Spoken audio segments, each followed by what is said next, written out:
So as we talk about regression, I like to look at it in a more simplistic way as opposed to using a lot of the terminology, although it's sort of inescapable in a way too.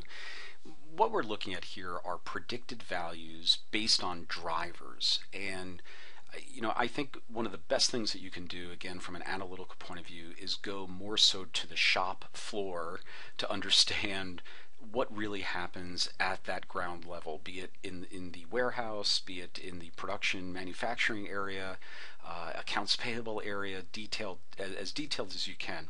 Because what you're looking for, what are those drivers that drive errors and drive issues in our process flow, and that way we could at least track them, to know it's coming, right? In a way, people would say, how many tablets of vitamin C did you take today? That would be a driver of potentially, how likely you are to get a cold today by talking to your coworkers and such. So what I tried to show here were a list of these drivers in relation to the predicted value, and you will be getting a document along with the sample files that will explain regression more, actually has this and has some very audit specific examples, one of which we're going to walk through today, but again, you'll have this paper to refer back to, and that's where I got this from. But just taking a look at it, I mean, duplicate payments, number of checks issued, numbers of vendors paid, I might even say number of people in the department, or maybe even number of positions that are open currently. I mean, these are all things that potentially drive that predicted value. Now, I really like regression, and actually Excel, with the add-in that comes with it, it really does make it quite easy. These are the inputs that we're going to put into it, and again, we'll be talking through these in a few moments. But as you notice, there's really just more or less the predicted value items that we're putting in, the driver values that we're putting in, and in our case, we only have one driver value, but you could have more. And we put some confidence levels in there. We're going to put it to a new sheet. You can select all of the options to get all of the graphs and information, which might be useful as well.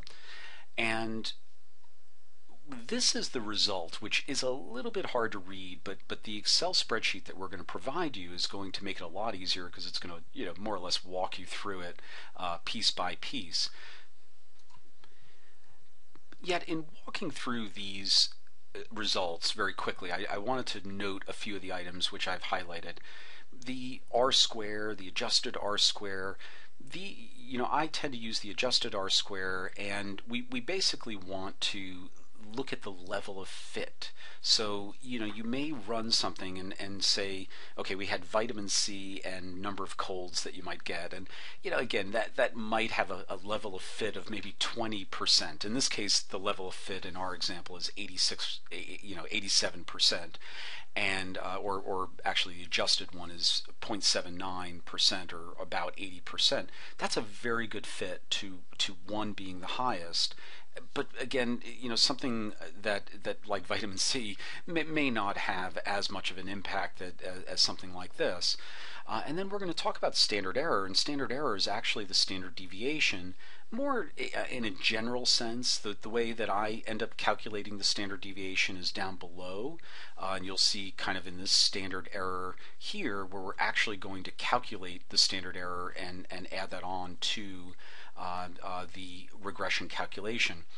But really what we're trying to do here, and this will become much more clear as we go through the actual example, is first off we're trying to see, is there a level of fit between the predicted value and the drivers? And if there is, then we might want to consider then using this as a calculation for the actual regression that we're doing. Now, in this case, in this prior case here, we only have the one item, and actually I'll tell you, we have payroll dollars and payroll hours. So it's kind of a, what is the relationship of hours to dollars? And it's actually quite a good one.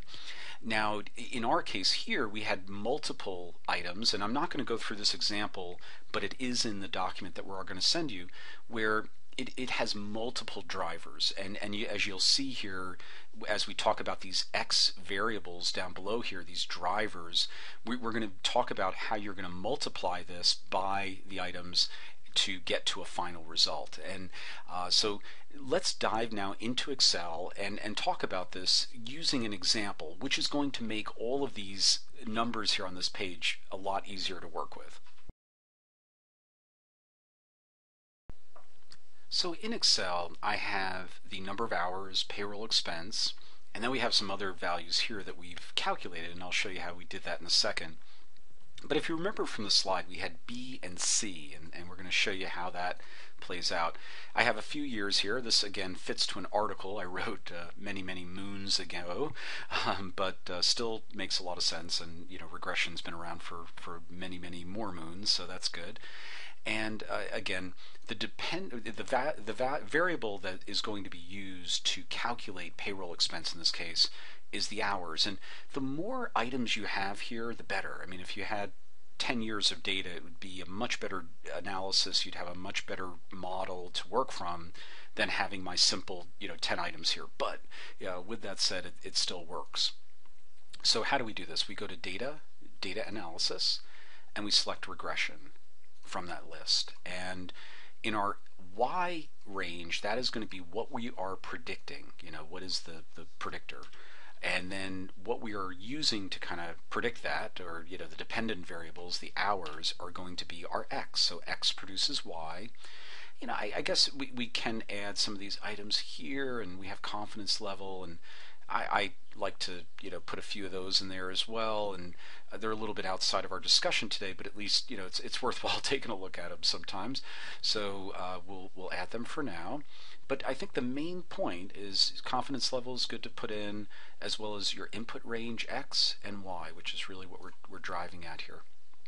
And that will produce this analysis. And I actually have a little bit of a cleaned up version of it here, so I was just going to go with this one. And again, what you notice is this adjusted R square. So we'll highlight that. 96.5%. I mean, very good fit when 1 is your final. And looking at the data as well, I mean, we have 200,000, 300,000. It looks like the standard of error is about like 10% off or so, and that it's just kind of interesting to note these things.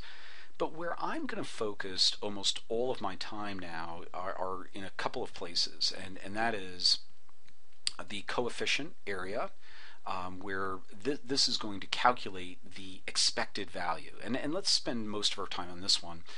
So the intercept, let me just do that just to make it a little easier to read. So we have 54,513, and then this 5.55. Let's just remember this is B17, and then this is B18. Let's kind of head over to our data here. So the predicted value is you take that B17 value. It's sort of like an intercept value. It's an X value where it intercepts the Y. And we're going to add to that this variable value, which is the 45,000 number of hours, the predictor, multiplied by that coefficient, which is B18. So again, 45,000 times 5.55 plus 54,000 gets you the 304, and you get all of these predicted values. So let's kind of just start with that thought process.